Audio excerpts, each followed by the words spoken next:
composed of actually moving around in Europe and seeing different places. And to connect with the diversity that we were talking about before, we've been trying to set the meetings in different settings, both in the urban landscape, as here in Leeds, and out in the countryside, to sort of be able to look at different perspectives of permaculture and allowing for different kind of edges. There's a big edge in this setting that we're moving to and from our hosts and to this meeting place every morning and that kind of things. So we're trying to lift the values and live the permaculture principles within this network. So that's employability into the application. We want to make money from actually creating this network. Well, if people earn money, then they are... So could somebody tell me what curricula is?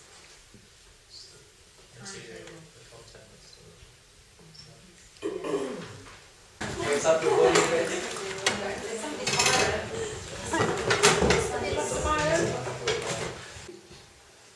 This is one representation of the viable systems model.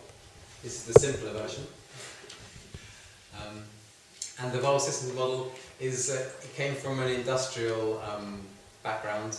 A guy in a factory in Sheffield, I think it was. Stafford Beer, that sounds familiar.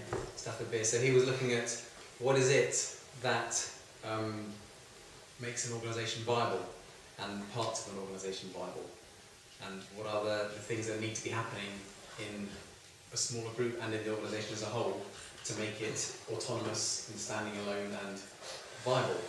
And as permaculturists, having things viable is pretty key to good systems. Good systems are viable in themselves on different holonic levels, from the small, the micro to the macro.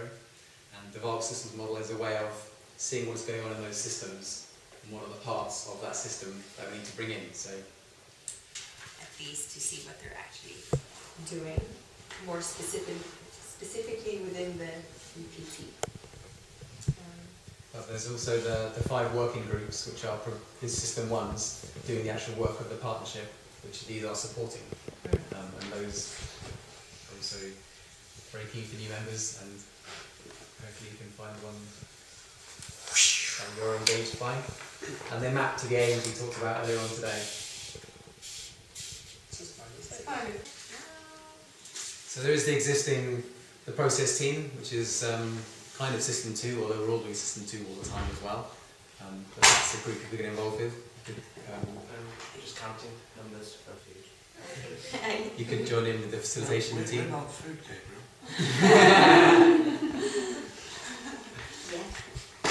Eventually. One day. Okay. Yeah, I lost where you were. So yeah, there's I think the 2 strongest systems groups that are still surviving is the process, which is the facilitation team, and the coordination, which is the more structure holding the organisation. So those are 2 groups you could get involved with if you choose to. So when you hear system 2, system 3, you can go and read. Yeah.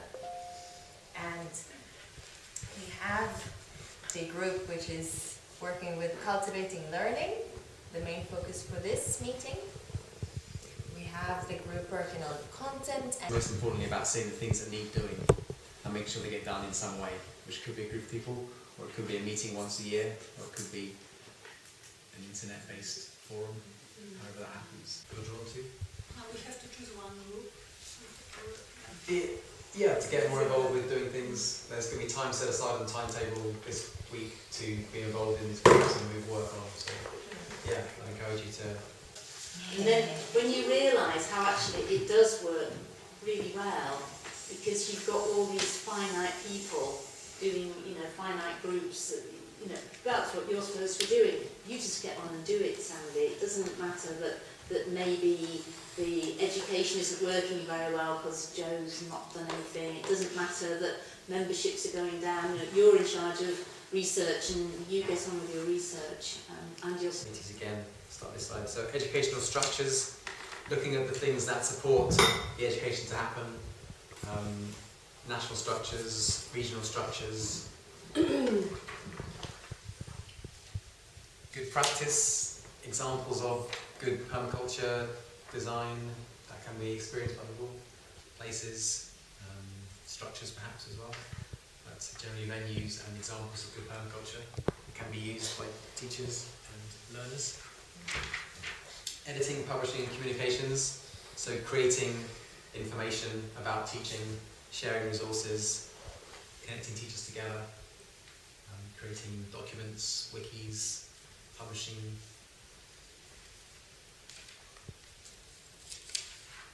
Content and curricula, gathering information about what people teach, what they think other people should be teaching, and what's the content of the courses.